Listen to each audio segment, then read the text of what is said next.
so happy to have our studio audience with us tonight, and it's a real pleasure to bring to the stage this next guy. Back in 1976, we were all kids just out of college, hitting the open mics all over Los Angeles together. And the guy I rode around with in my MG Midget. Or my green Nova. Yeah. Now, remember, I had $300 to my name and an MG Midget. Yeah, And you never forget those good old days, having money in a car. Yeah. Anyway, this guy, we did the open mics together, we became regulars together, we worked Westwood together, and he had a sensational career and headlining all over the country. And I want to introduce to you a dear friend and a funny man, Joey Gaynor, ladies and gentlemen. Hey, how are you? How you doing, buddy? I'm doing good. I'm doing good. No, I'm doing fine. I just came in. I was in Arizona for a little bit. Yeah. Yeah, it's very hot. Well, It's like 110 there every day. You come here and it's 90. You feel like you need a jacket. It's nice. Everybody there brags about the heat. It's dry heat. So's a rug burn. You don't see me grinding my ass on the carpet. So enough with the dry heat bullshit. Anyway, I'm here tonight to talk about whatever you want. I don't know. Well, you talk about the names on the walls. You know, the yeah. Comedy Store has names on the walls, unlike any other. We have a club. lot of names on the wall, and it's all the paid regulars that ever made it here. Yeah, it's a funny story because I had like 10 different comedians come up to me and go, "Hey, is this true? So-and-so said they got their name the first time." I'm like, no. The true story of the names on the wall is the great late John Fox, Foxy. John Fox. John Fox is a great comedian. Of all time. We did a tremendous headliner. I had the pleasure of working with him in a film with him, Bill Hicks, and Chris Rock, and Tim Allen. It's called Comedy's Dirtiest Dozen. And Fox and I we always got paired up either for the Laugh Stop or Mitzi would send us to La Jolla, and Fox would go around saying, "Joey pissed his pants at the strip club." So, yeah, John, I'll give you an idea who John Fox. I arrive in Houston on Monday and at the Laugh Stop, and we have a car. At the old days, you got treated like a human being. They'd give you a car, you had a hotel, you didn't have to stay with the owner and his, children coming in. Anyway, get away. We had, I get there and there's no car. So the next morning at 8:30 in the morning, Gaynor, hey Gaynor. And what is it? I open the door. Take me to the airport. I had to use the car yesterday because I was not in there fucking in there. So get in the car. We're going to the airport. What time is your flight? We're in the car at like 8:45. What time is your flight? My flight is at 9:40. Okay, we're on the way to the airport, Hobby Airport. No, pull in Sugars. Why? I gotta have a beer and a lap dance. John, you got 36 minutes. No, we gotta have a beer and a lap. Pull in, beer, lap dance, back in the car. Then he gets to the thing, and the sky cap goes, "Hey, Fox is here." Boom, the bag, and they knew who he was. They're asking him about the strip dance. So anyway, John had this joke in his act. Where he go, "I was a house painter. I was a house painter for 7 fucking years. I thought I'd never finish that goddamn house." So this was his opening joke, and he auditioned in 1978. He auditioned for Mitzi right around the same time I did, and he gets a call the next day from Mitzi, and she says, "I love that joke about the house painting. Did you really were a house painter?" Yeah, Mitzi, I was a house painter, yeah. And she says, "I have a lot of work for you." And John told me he thought he was going to be like in Vegas. And a lot of work Mitzi said, "I want you to paint the Comedy Store black." The whole building painted black. So, because that's what I want. So he painted everything black, everything outside. The building was shaped a little differently, but it's completely black. It looked like it was supposed to be in Area 51. It was just, couldn't see it at night from the sky. So in the front of the building, above the door, was a wooden sign that he took down, painted, and he put it back up, and it said, remember the red and black sign? Yeah. The Comedy Store, Sunset Boulevard, the address, blah, blah, blah, the phone number. Now, John goes and gets silver paint and a paintbrush, and in magnificent script, he writes under the Comedy Store, with your MCs, Argus Hamilton, John Fox, Joey Gaynor, Tim Jones, Harris Pete, John Payne. He's writing all of our names on it. Everybody's an MC, writes all our names. Missy's getting phone calls. She don't know what's going on. What names? She's in La Jolla. What names? There's no names. She pulls in. I'm at the door. I'm working with Harris, and she pulls up in the Jaguar, and the window comes down, and all I hear is, "What the fuck is that?" What, Mitzi? "Those names up there." "Oh, yeah, John painted today." "Fuck him!" "No, there's no individuality. This is oh man." She pulls in, I don't say a word, calls me in the office. "What do you think of that?" "Well, it looks kind of cool." "Go downstairs." So go down. She gets John on the phone the next day, and she says she goes through the whole thing with him, and she tells him, "Okay, take all those names. We're going to get a new sign. Taking that sign down, but I want you to, since you like painting names, I'm going to pay you to paint all of the names of the roster all over the building." So that was the beginning of the names. And the first names to go up were mine and yours up above where the Comedy Store sign. Andy Kaufman, Johnny Carson, Steve Martin, Alan Steven, and Tom Dreesen. Then the strike happened, and Ollie and Ludek, and who else? I don't know if it was you, maybe Ronnie Kinney, guys that weren't afraid of heights, hung over the wall and painted over his name. And that was glorious. And Stephen Allen Green keeps painting his name on the fucking wall. Gotta stop that. Gotta keep him out of Chemtone. So and Paulie stood above the sign and peed on the stripe. Yeah, but He was 8 years old. Paulie, when I was answering phones at Mitzi's house, he used to have an office in the house, and because there was the original room had a tin wall in the back, sat 125 people. Johnny Witherspoon would be the doorman. "Yeah, come on in." No. The king of the lounge, we call it. Yeah. So Johnny was, and I was coming in, and they thought I was 20 years old. They thought I was a narcotics agent. I had an afro and wearing they thought I was like, because he said, "Let him in." He's 5'0", and he let me. And so I'm drinking. I'm 20 years old. I'm drinking in the store.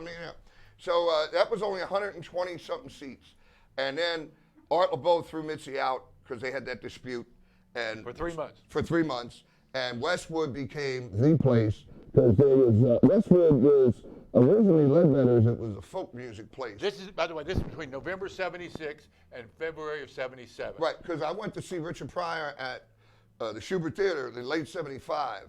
Something I said to her, and that's when I decided I really wanted to do comedy. He came out, and I was like a skinny white guy with an afro sitting there amongst many black people and trying not to get in trouble. And he came out and said, "Patty Hearst, bitch got some dick and went crazy," and that was it. The building went nuts, and I went, "Wow, man, I want to." So I started to come here because I heard he was hanging out, and that's when I met Paul Mooney, and that was Paul Mooney. Oh, fuck you white motherfuckers first. Look. "Oh, please, you're scaring me." "You're goddamn right, I'm scaring you." And so I was with the Mooney twins the other day at Ludek's. We were hanging out, and they said to me, "How's things going?" I said, "Well, I did Brea." And I was a real student of Paul's, and I said, I did the Brea Improv. Okay, don't want anybody yelling at me. Anyway, I was down there. It's real conservative. It's Orange County. And I said I had to break face. I said, I'm the only comedian that I know of that when I'm in front of a conservative crowd, the black people look around to see if the white people are laughing. It's a little reverse. They're like, "Oh, you making fun of them?" And I asked them, because they were a little tight, and about 3 minutes in, they were just kind of, "Well, we're Orange County." And I said, "Well, where am I?" And they went, "Orange County, this is Orange County." I went, "Oh, that's right. You motherfuckers have to have like 8 drinks to open your ass before you laugh, because you're just, Orange County, the traffic is so bad. I'm going out for eggs, honey. I'll be back Thursday, So, because that's where everybody moved to get away from the Latinos. Now all the Latinos and blacks live there, and the white people are going, "Well, we can't hide! We can't hide!" Yeah. O.J. could have camouflaged himself down there. He now could have went down there. Yeah, he was O.J. I did a series with him. That's why nobody knows who I am. You did a series with O.J. Simpson? Yes, First and 10. I did a series with O.J. Simpson, and every day O.J. He was all football players. I mean, big guys and giant, big men with heads and shoulders bigger than cars. And every day they had to feed these guys, and they're like, making meat. I mean, serious meat. Fuck feet meat. I mean, big meat. They're turkeys and meat. And he liked to he liked to carve. Yeah, he liked to carve the meat.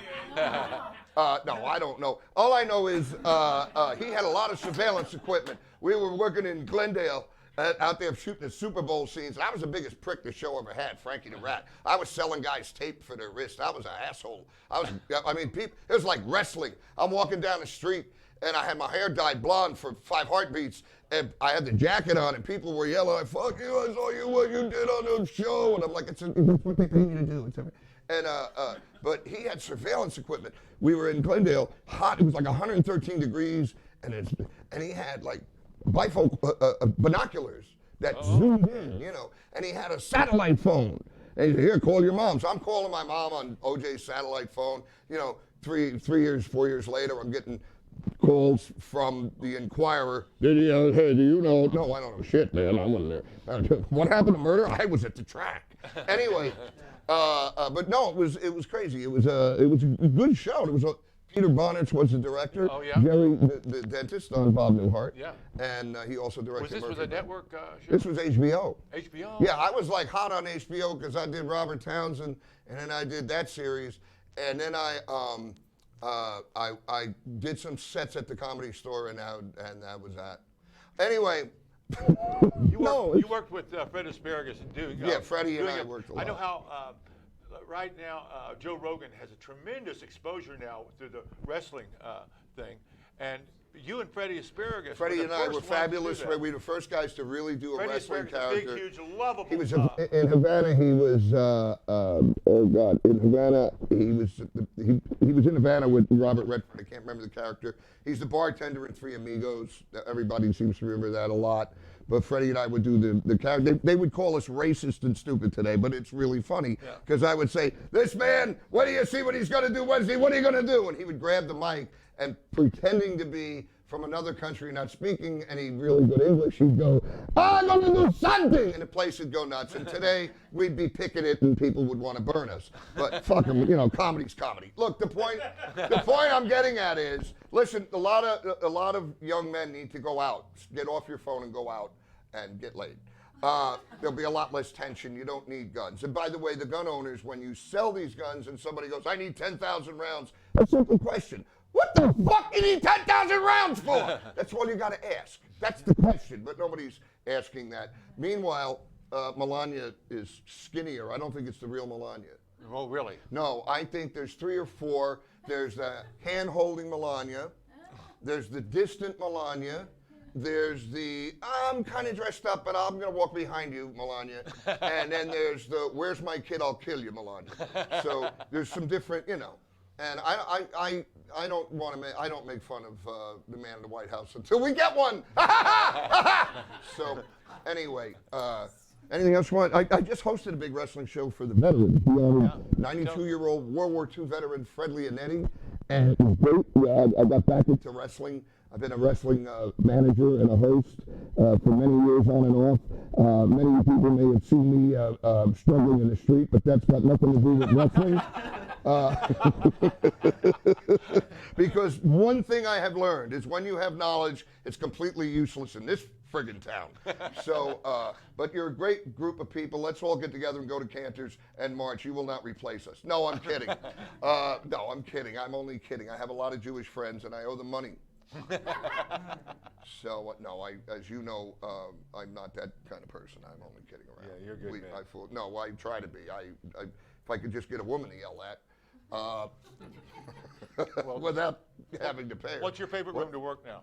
Oh, well, I haven't worked here in a long time, but I really love the belly room upstairs, and I always dug the original room. I've been working out in the Valley at a place called the Corbin Bowl. Now, what they got is a cool lounge. They got a great lounge.